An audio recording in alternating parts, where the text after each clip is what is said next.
Well, you're very welcome back to the final part of the Entrepreneur of the Year Awards. This evening's celebration is obviously about the men and women in Irish business who are helping to build a better working world for all of us. But it's not just about work, about wages, about career opportunities.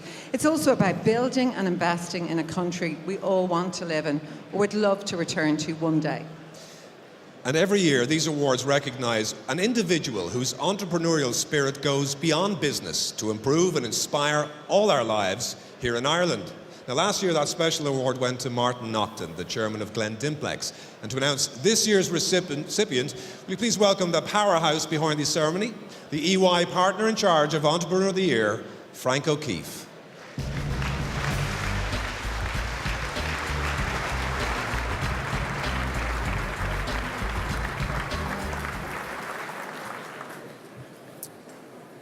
Every year, the EY Entrepreneur of the Year Special Award honours an exceptional entrepreneur, along with the remarkable contribution they make to enrich the economic and social life of Ireland.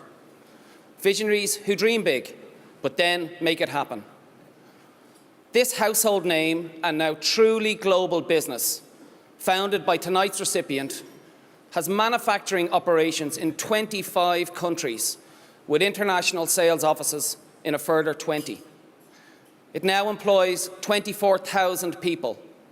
It sells in excess of 15,000 products in over 140 countries, and last year alone, global sales were a staggering €5.8 billion. While the numbers are stunning, this entrepreneur has always known that it is community that counts above all.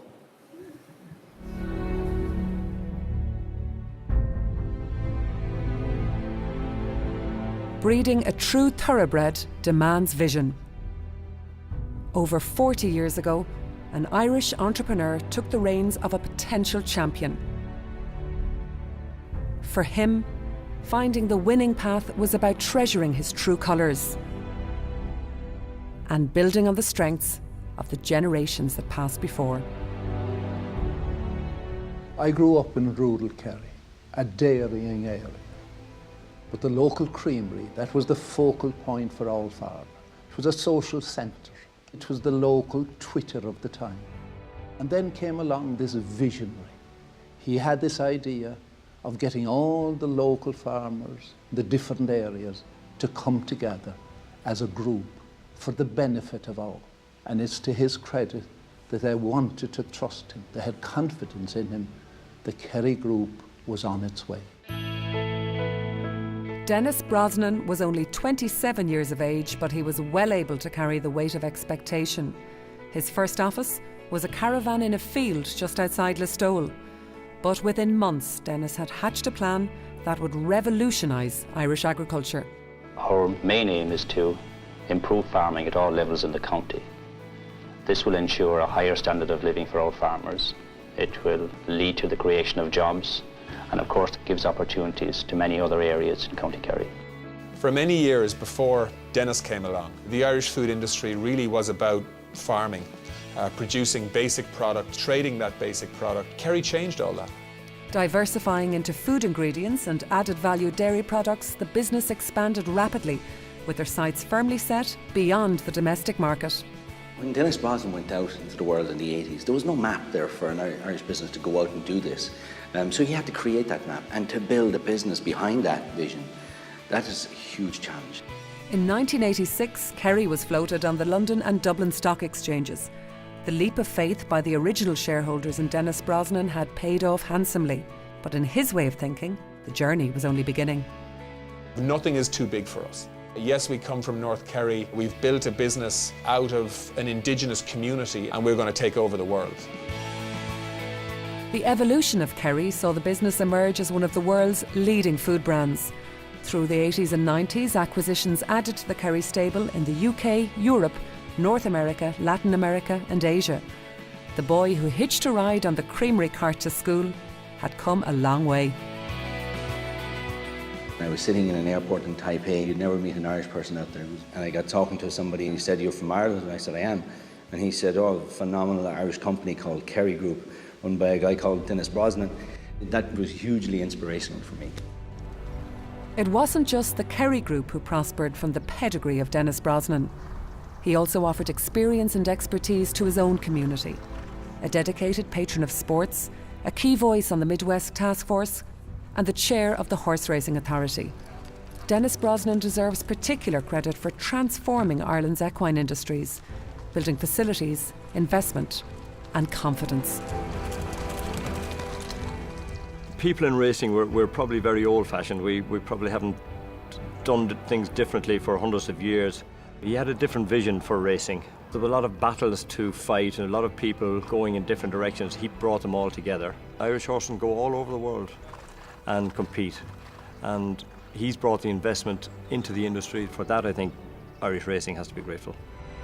Here's a person who constantly thinks about what he can do tomorrow to add to what he's done today. And that is why people talk about Dennis Brosnan and say, can that be me? Always looking for something to become the best.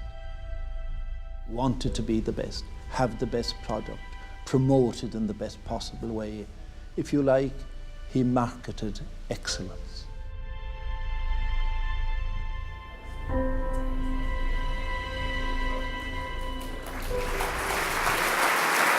Ladies and gentlemen, please welcome to the stage Mr. Dennis Brosnan.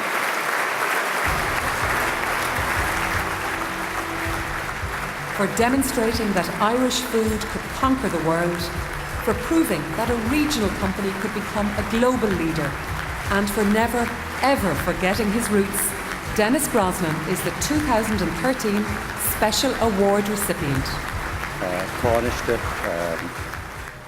Ernst & Young, eminent judges, and all the special guests here tonight, thank you very much for this wonderful award. There are huge opportunities out there. The Irish are better than any other nationality I have worked with, dealt with, hired, brought into our company. When we really wanted excellence and success, and when we wanted the message spread, it was the Irish people we recruited here in Ireland and we sent overseas. Perhaps the wild geese of a few centuries ago became the Kerry wild geese of my time. And remember, in fact, for all of you, do what we did. We hired the best graduates coming out of all the Irish universities and third-level colleges. We taught them, we trained them, we put endless number of years into making them perform the job better than anybody else. I always took the view is I had to train the person under me to be better than I was, and we left that percolate through the whole organisation. And I hope my message will drive all the entrepreneurs and their companies to further greatness. Thank you very much.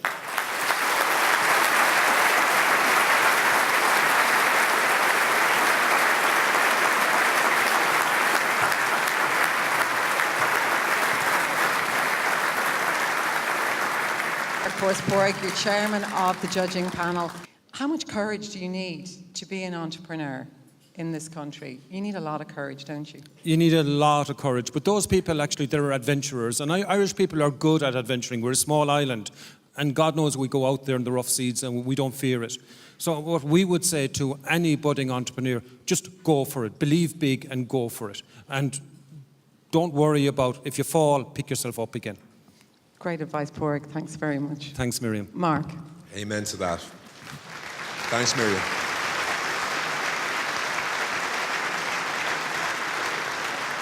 Well, this evening has already seen 3 impressive category awards and 1 very well-deserved special award. But now is the time to discover just who is the overall 2013 Entrepreneur of the Year. Now, I don't know the answer, but I do know a man who does. Will you please welcome the EY Managing Partner, Mike McCarr.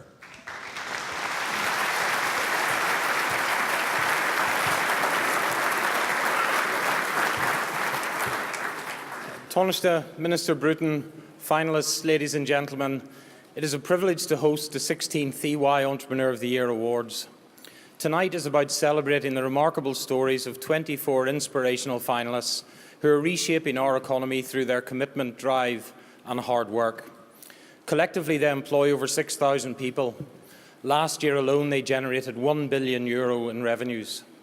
Entrepreneurs, like no other group, can overcome challenging economic conditions, and government, financial institutions and professional advisors must all support these individuals to become a generation of job creators who will put this country back to work. We in EY work tirelessly to ensure that our Entrepreneur of the Year programme builds bridges, provides support and fosters learning. It also connects over 300 of Ireland's leading entrepreneurs, creating new business opportunities. 45% of our entrepreneurs now work and collaborate together. Last year alone, this network generated €15 billion in turnover and employed 140,000 individuals, a fantastic achievement.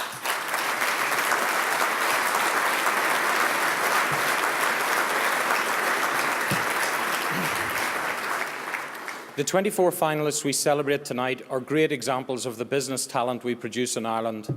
They are determined, tenacious, innovative, and above all committed to building successful organisations in their local communities. We are confident these role models will inspire the next wave of Irish entrepreneurs.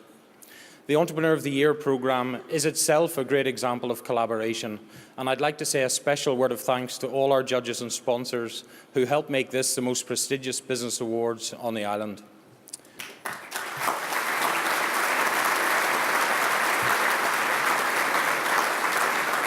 Professor Peter Drucker once said, "The best way to predict the future is to create it." And our 2013 finalists are playing a huge part in creating a better future for Ireland. I'd like to congratulate you all and thank you for participating in the programme.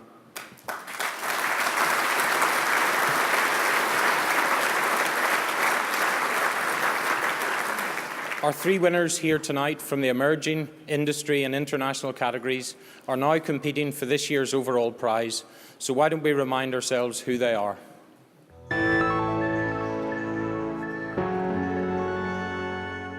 We have a brilliant company here.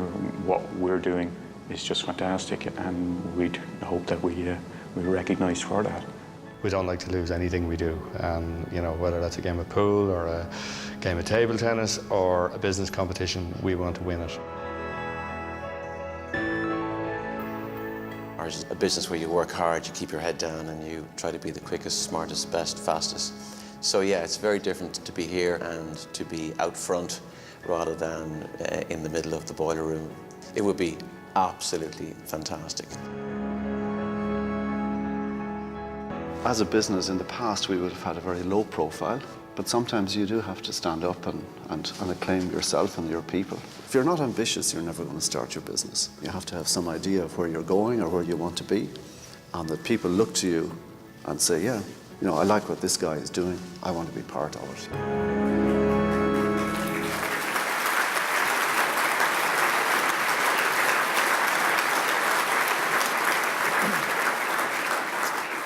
Over the years, these awards have celebrated hundreds of entrepreneurs who've created tens of thousands of jobs. Tonight's finalists and tonight's three category winners are all a big part of that proud tradition, and Ireland is lucky to have them. It's almost impossible to choose the first among equals, but the 2013 EY Entrepreneur of the Year is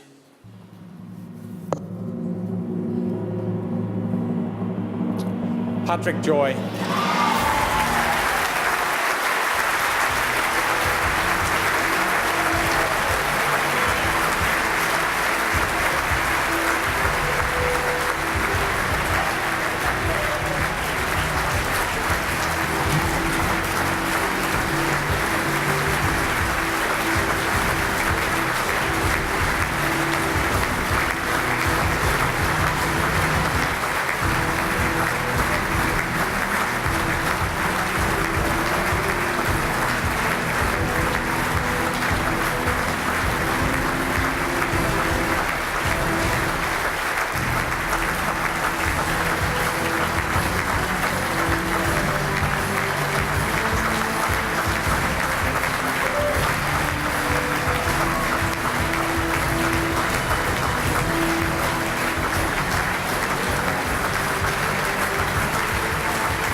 Patrick, I can't let you go without First of all, congratulating you sincerely. An inspiration to all of us, and I think all the people out here take those risks. Just talk maybe to the people watching us at home on TV and say, people out there have a dream, but also have a fear they'll fail.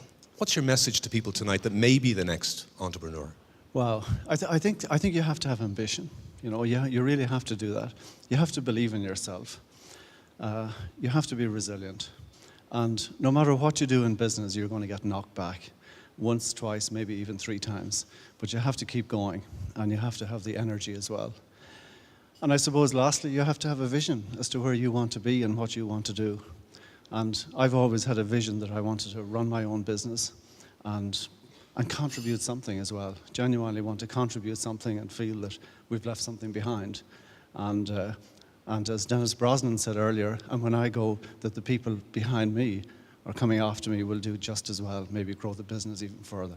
Well, I hope your persistence of vision is infectious to everyone watching tonight. Can I ask you all to please put your hands together for the 2013 Entrepreneur of the Year, Patrick Joy. Patrick.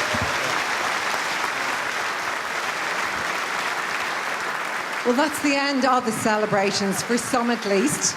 We want to thank our special guests here tonight, to thank you for watching at home, and to congratulate again all of the nominees and winners, especially Patrick Joy, this year's EY Entrepreneur of the Year.